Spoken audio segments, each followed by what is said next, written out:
Assalamualaikum warahmatullahi wabarakatuh. Bismillah, alhamdulillah, wassalatu wassalamu ala rasulillah. Para jemaah al-asran, kita ngaji lagi ya. Untuk minggu-minggu ini mungkin insya Allah yang saya kaji ini ingin menjawab dari pertanyaan-pertanyaan yang ada di komentar gitu. Insya Allah saya pun kali ini pun akan menjawab dari salah satu pertanyaan yang bertanya di komentar ini. Yang ia tanyakan katanya gimana nih ketika suami istri sedang melakukan berhubungan, boleh gak sih kalau kita itu membaca sholawat katanya ataupun membaca dzikir yang lain mungkin ya, seperti itu. Baik, bismillahirrahmanirrahim. Saya temui di dalam kitab Faidul Qadir wafil hadisi, jadi ada di dalam suatu hadis ya, hasun ala dzikri. Memang kita itu ada anjuran ya untuk selalu berzikir kita kepada Allah. Haitsu alaqa bihi hukmul ahbabiyati, yang mana zikir itu memang kan dikaitkan akan suatu kecintaan. Zikir itu kan artinya ingat. Berarti kalau ingat ya berarti itu menunjukkan bahwa kita itu adalah cinta terhadap siapa yang kita ingat. Dan kita berzikir kepada Allah itu menunjukkan bahwa kita itu yang cinta kepada Allah, karena kita selalu mengingat akan Allah. Wa kullu mu'minin yarghabu fi dzalika kamalir raghbati liyafuzza bihadhil mahabbati. Dan setiap menginginkan hal tersebut dengan keinginan yang sempurna agar dengan kecintaan ini kita tuh menjadi orang yang beruntung, begitu ya.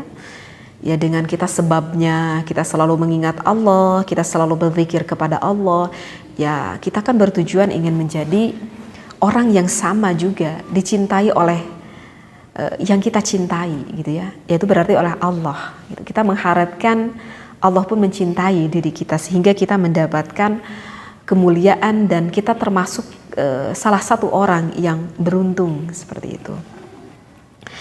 Fatuta'akadu mudawamatu dzikrillahi ta'ala fi jami'il ahwali. Nah, maka kita itu dianjurkan untuk selalu zikir kepada Allah, dianjurkan harus selalu ingat kepada Allah di dalam semua hal. Fi jami'il ahwali, di dalam setiap tingkah, di dalam semua hal. Tetapi ada lakin tetapinya, yustasna minadz dzikril qur'ani, tetapi dikecualikan kalau misalkan pasangan suami istri yang sedang berjunub. Ya, ketika berjunub itu adalah ketika pasangan suami istri yang sedang melakukan berhubungan sampai dia sebelum melakukan mandi besar, ya. Jadi bukan hanya saja ketika berjunubnya, tetapi sampai setelah itu pun dia belum sempat melakukan mandi besar, maka orang tersebut mempunyai hadas janabah, mempunyai hadas junub.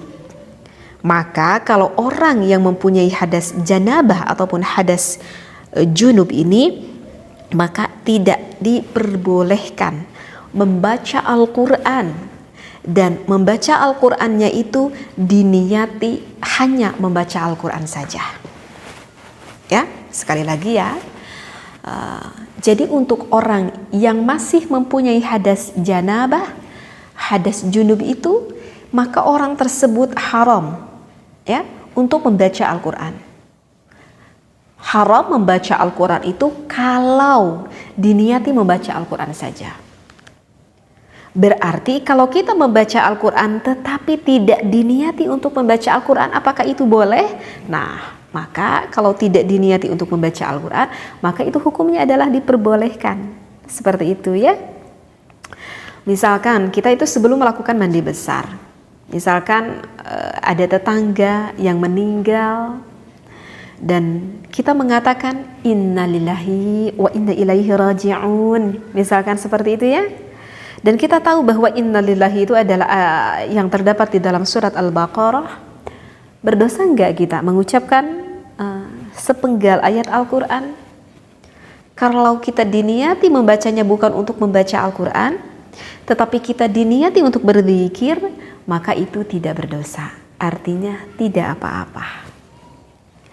Misalkan kita setelah melakukan berhubungan, sebelum kita melakukan mandi besar, misalkan kita pengen minum, sebelum kita minum mengucapkan Bismillahirrahmanirrahim. Dan kita tahu kan, Bismillah itu adalah ayatun minha dari Al-Fatihah. Kalau kita diniati untuk berdoa, kita diniati untuk berzikir, berarti tidak apa-apa, tidak apa-apa. Karena kita meniatkannya itu bukan untuk membaca Al-Quran. Tetapi kalau kita diniati hanya semata-mata untuk membaca Al-Quran saja, maka itu hukumnya adalah diharamkan. Oke, saya lanjut lagi. Halul janabati biqasdihi fa innahu haramun. Maka hal itu hukumnya adalah diharamkan. Wa yustasna min umumihi aidan al-mujami'u wa qadil hajati. Nah, begitu juga dikecualikan dari min umumihi dari keumuman zikir orang yang sedang melakukan berhubungan intim tidak terlalu jauh dengan orang yang sedang buang hajat. Misalkan dikarenakan sedang buang air kecil ataupun buang air besar juga sama ya. Nah, kalau ini fayukrahu, maka ini hukumnya adalah dimakruhkan. Lahuma dzikrul lisaniyu. Dimakruhkannya itu adalah apa? Fayukrahu, dimakruhkan, lahuma dzikrul lisaniyu, bagi keduanya zikir dengan lisan. Nah, ini adalah jawabannya ya, yang bertanya. Tadi kan yang bertanya ketika kita sedang melakukan berhubungan, boleh gak teh saya itu baca sholawat, atau boleh gak teh saya itu baca zikir-zikir gitu ya ketika berhubungan gitu. Maka hukumnya itu adalah dimakruhkan. Kalau dimakruhkan tersebut kita membacanya dengan lisan kita. Sempet-sempetnya sedang berasik-asik dengan istrinya, seorang lelaki, Allahumma sholli ala Sayyidina Muhammad misalkan gitu ya. Kata istrinya sallu alaihi misalkan. Ini kan namanya juga semisalkan seperti itu ya. Nah, kalau diucapkan dengan lisan, yaitu hukumnya adalah fayukrahu, dimakruhkan. Ammal qalbiyu famustahabun ala kulli halin. Adapun kalau di dalam hati itu dianjurkan di dalam setiap keadaan. Tetapi kalau misalkan di dalam hati berarti hukumnya apa? Mubah. Hukumnya adalah diperbolehkan, ya. Bisa dipahami ya yang bertanya ya. Jadi sekali lagi saya pertegas, boleh gak kita lagi berhubungan membaca zikir, kalau diucapkan dengan lisan hukumnya makruh. Kalau diucapkan di dalam hati, kita ketika berhubungan hati kita tetap berkata Allah, Allah, Allah misalkan seperti itu, maka itu tidak apa-apa. Dan itu memang di dalam suatu keadaan apapun memang kita dianjurkan untuk selalu ingat kepada Allah. Tetapi ada adab tata kramanya yaitu tidak perlu diucapkan dengan lisan, karena seperti kita sedang berhubungan ataupun seperti kita sedang buang air kecil ataupun buang air besar, maka hukumnya makruh ya kalau kita ucapkan dengan lisan ya, karena hal itu tidaklah pantas seperti itu. Jadi tempatnya yang tidak pantas ataupun situasinya yang tidak pantas, sehingga hukumnya adalah dimakruhkan. Kecuali kalau kita sebelum pasangan suami istri, sebelum melakukan berhubungan, kita berdoa dulu gitu ya, maka kita ucapkan dengan lisan itu tidak apa-apa ya. Jadi misalkan enggak diucapkan dalam hati, doanya diucapkan dengan lisan, nah kalau itu tidak apa-apa, karena memang hal itu kan belum dilakukan. Jadi ya belum melakukan hal itu ya. Gitu. Dan memang ini ada ya, kenapa boleh diucapkan ketika kita mau melakukan berhubungan, kita berdoa dengan lisan.